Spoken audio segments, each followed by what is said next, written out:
Today's PJ Pod comes from the future of pharmacy practice. A new breed of shape-shifting polymath pharmacists have taken over the Solar System Health Service, redesigning patient pathways and carrying out galaxy-defining research.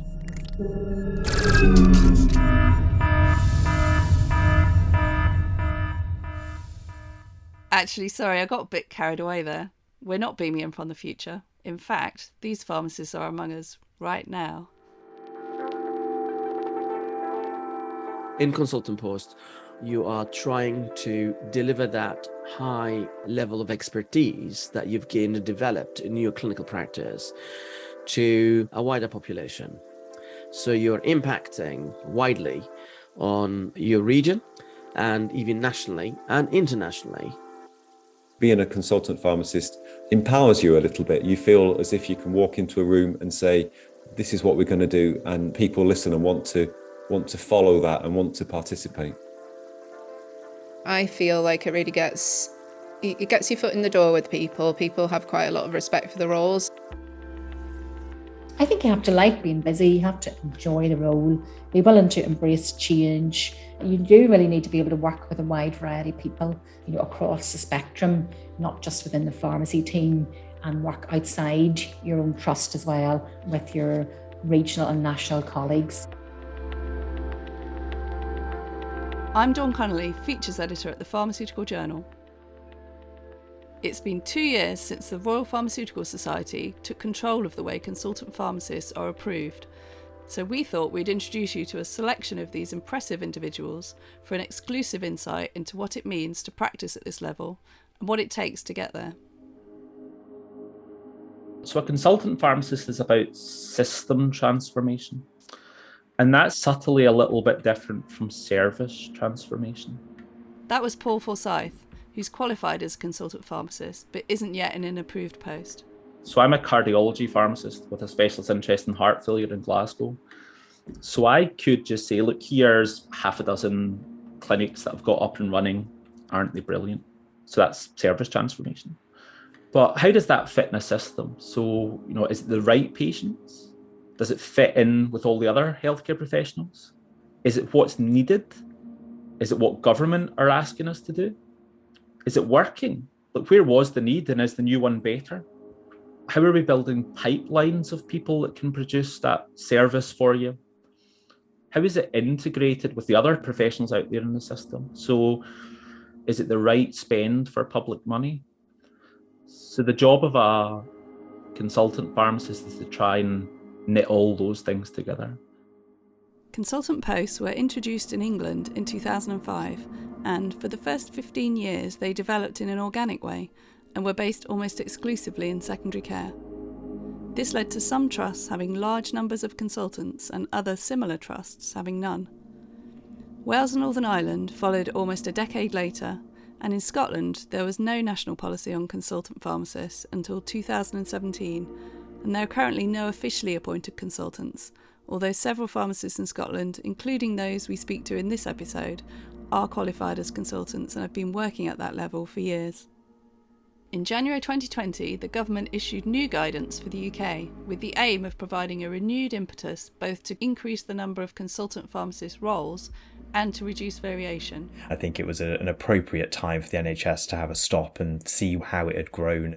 This is Joseph Oakley, Associate Director of Education and Professional Development at the RPS.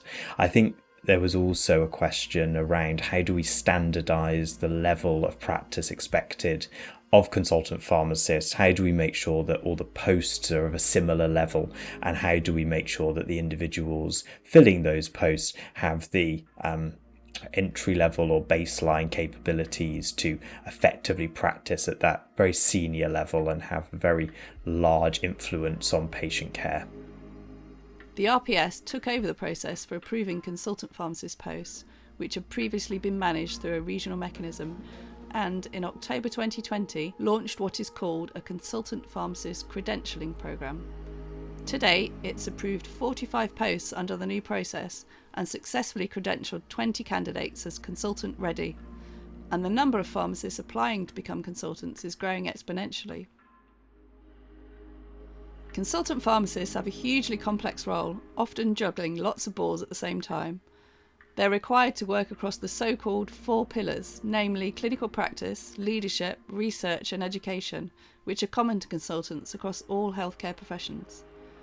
Now, the 4 pillars might sound like quite abstract concepts, but Rani Khatib, a consultant pharmacist in cardiology at Leeds Teaching Hospital, NHS Trust, finds that in practice, all 4 blend neatly together.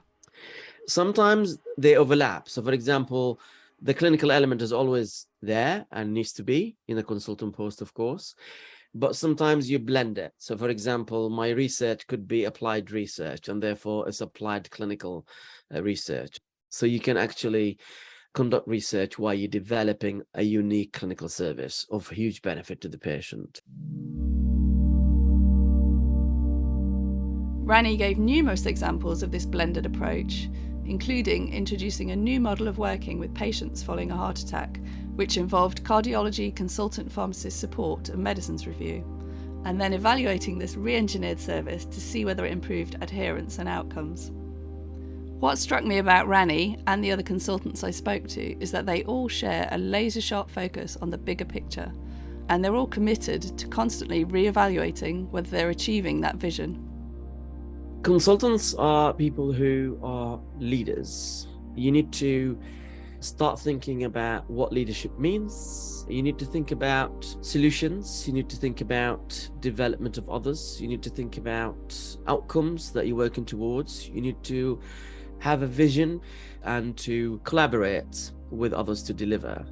So I'd say to become a consultant, you need to really embrace the concept of leadership. Of course, we need you to be an expert in your clinical field, but that's not what consultant is only. It is beyond that. It is that concept of leadership, that concept of collaboration, that concept of vision and clarity, that concept of investing, such as in research, educating others, and being involved at a wider level.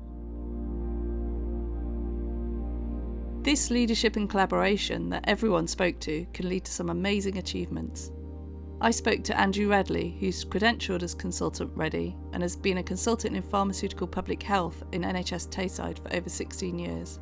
He worked with University of Dundee Professor John Dillon to set up a pharmacy pathway that helped to eliminate hepatitis C in Tayside in 2020, the first region in the world to do so effectively. We got community pharmacists to test injecting drug users, diagnose a hepatitis C and treat them in the community pharmacies. And we published that in one of the Lancet journals, and just the opportunities to do that seem absolutely phenomenal. And I'm so grateful to everyone that supported me to help achieve that.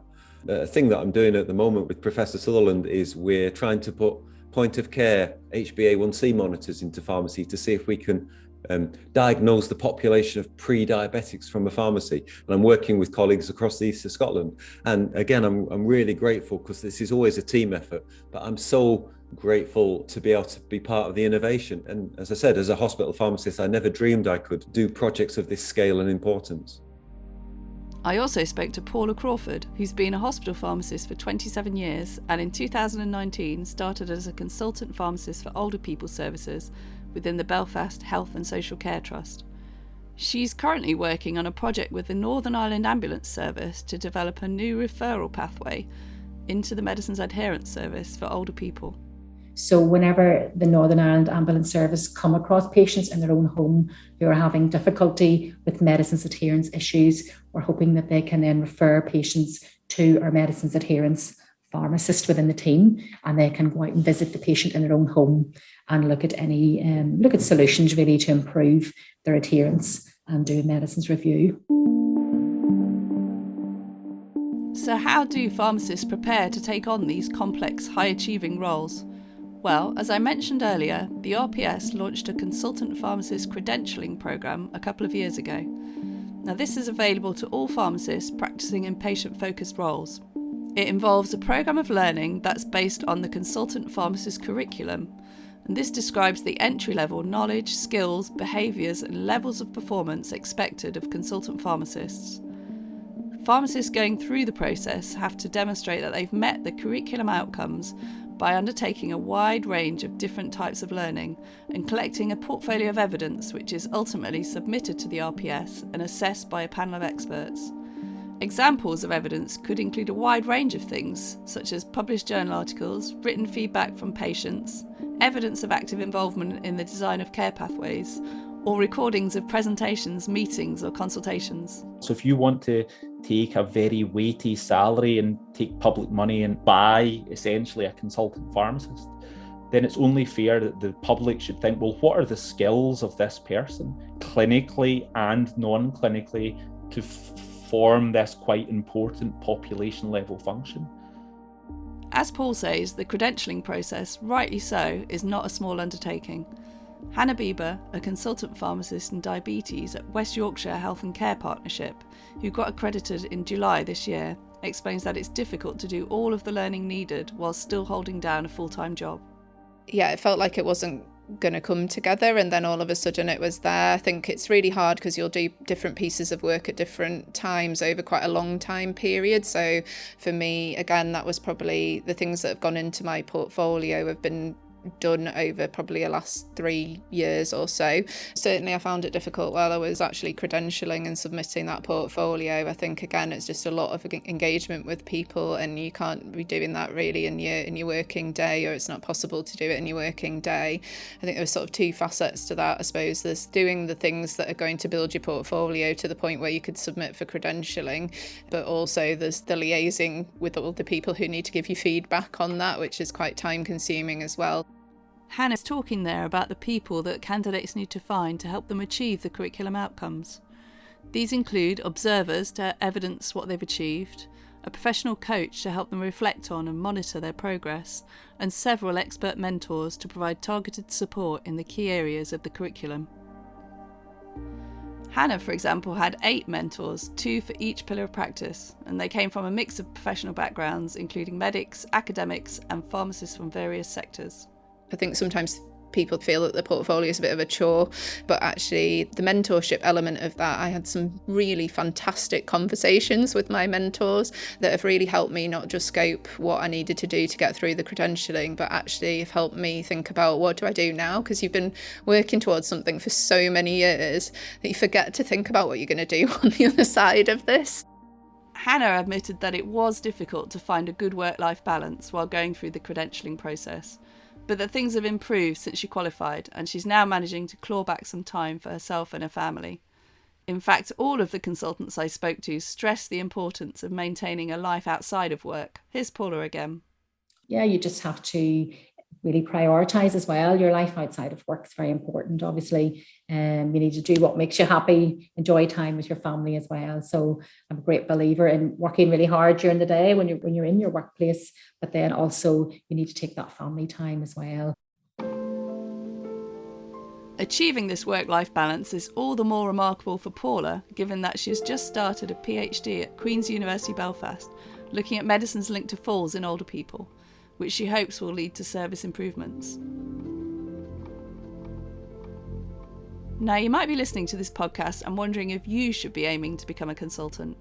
In fact, recent research conducted by Paul and Andrew suggests that more than 3/4 of advanced practice pharmacists surveyed in the UK are interested in becoming a consultant.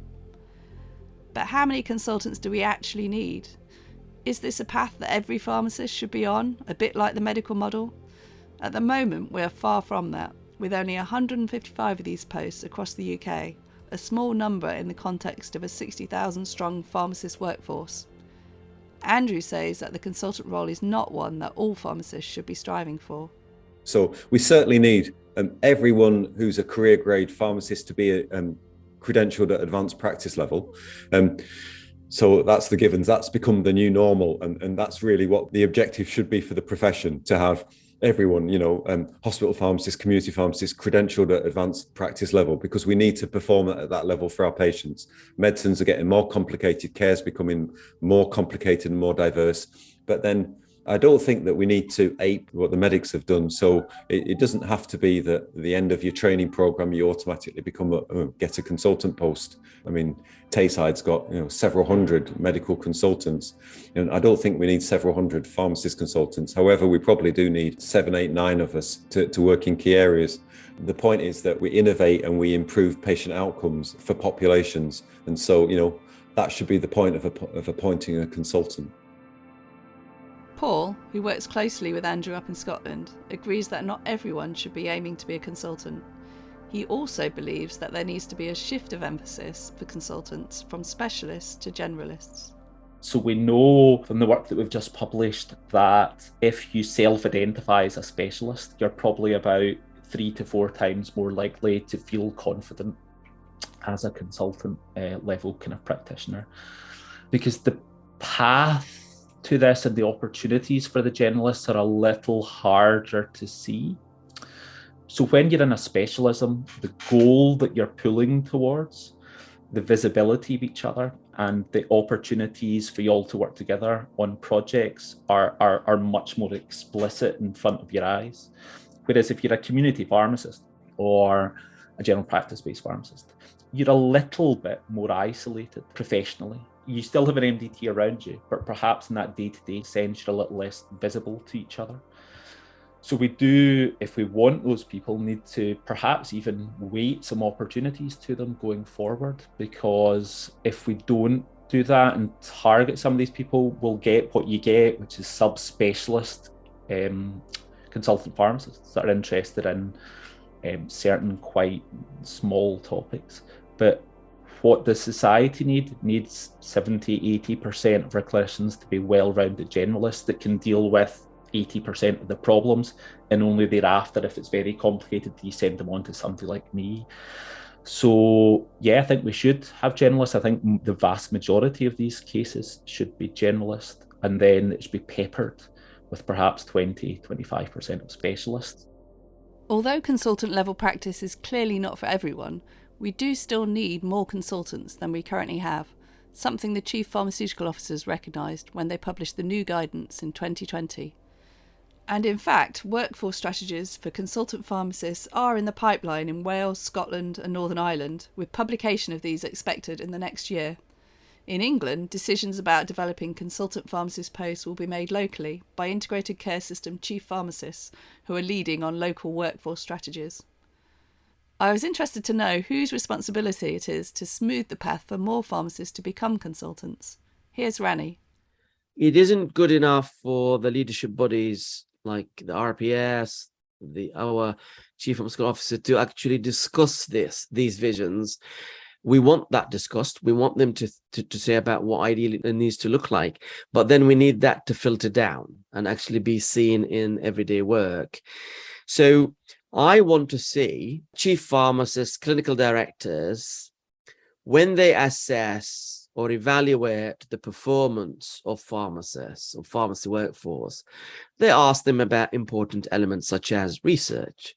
How much research have you been involved in?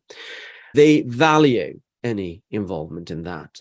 They acknowledge it to be part of the job to an extent. Yes, it might be only 5-10% of it, but at least it's an acknowledged part of what those pharmacists need to be achieving. Work is ongoing to try to make it easier for pharmacists to progress their clinical careers. In Scotland, Andrew's leading work to create an academy that he hopes will help younger pharmacists to navigate the process. And in England, Hannah's working with colleagues to improve workforce planning. We're doing some really nice work just now with Ness and with the Directors of Pharmacy for Scotland. And so we've been supported to set up what we call an Advanced Practice Academy. So in this academy, we're going to start in the autumn, we're going to register pharmacists who want to credential at advanced level or consultant level, and we're going to hothouse them. So we're going to make sure they get protected learning time and a proper PDP. We're going to do an action plan for them to look at their competencies and what the gaps are. And then we're going to work with some mentorship, preceptorship to find them the opportunities that allow them to demonstrate the competencies. And we're going to try that for a couple of years and to see where we get to. But I find that very exciting. So rather than, as I said, meandering around trying to create your opportunities, we're going to try and organise that a bit better so we can create a line of people coming forward to take the jobs.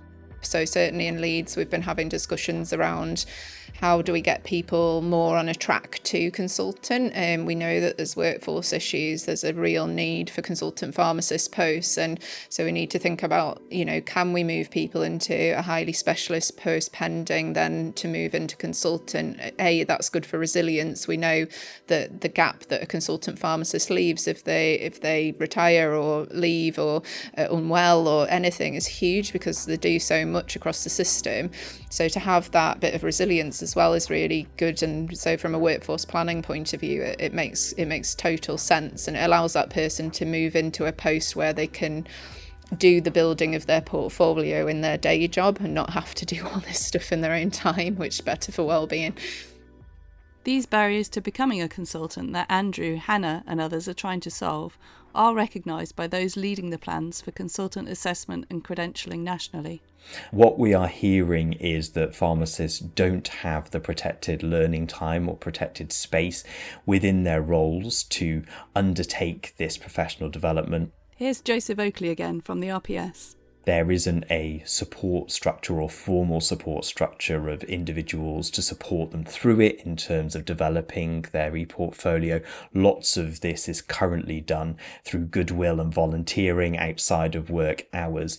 So we absolutely need to push for this time and space and capacity for pharmacists to undertake professional development within their roles.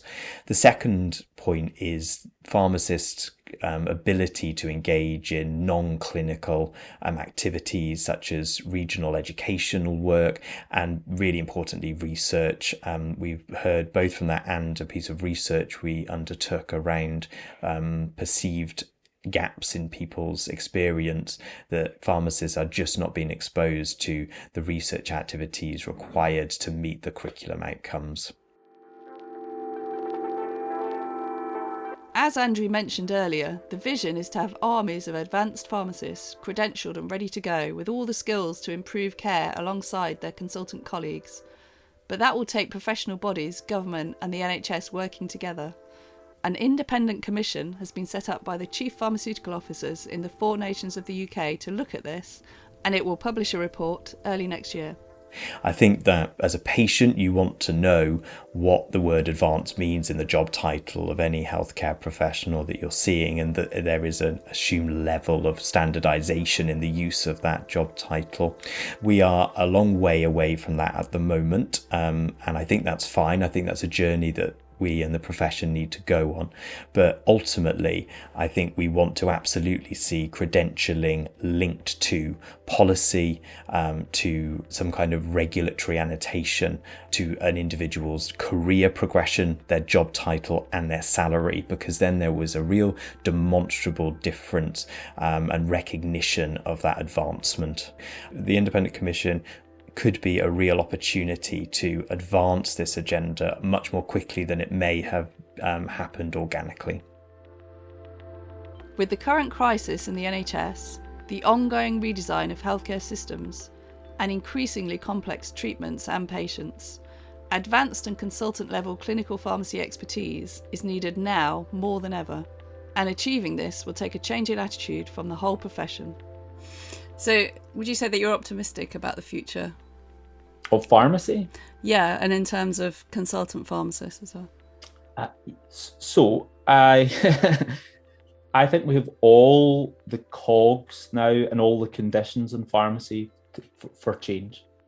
I think pharmacy now have to choose it. So I'm optimistic that we're starting to see how we can knit together a proper career spectrum that I think could work in any sector. But I think it's going to take us a decade or two to get to that point of this type of Royal College type profession. I think it's going to require us all to take a step into the middle ground to grow our maturity in pharmacy in a way that we haven't. We've valued our independence too much. Well, I don't really need you, Dawn. Thanks very much. I'll see you later. That leads us nowhere. It leads us to a place where society doesn't understand pharmacy.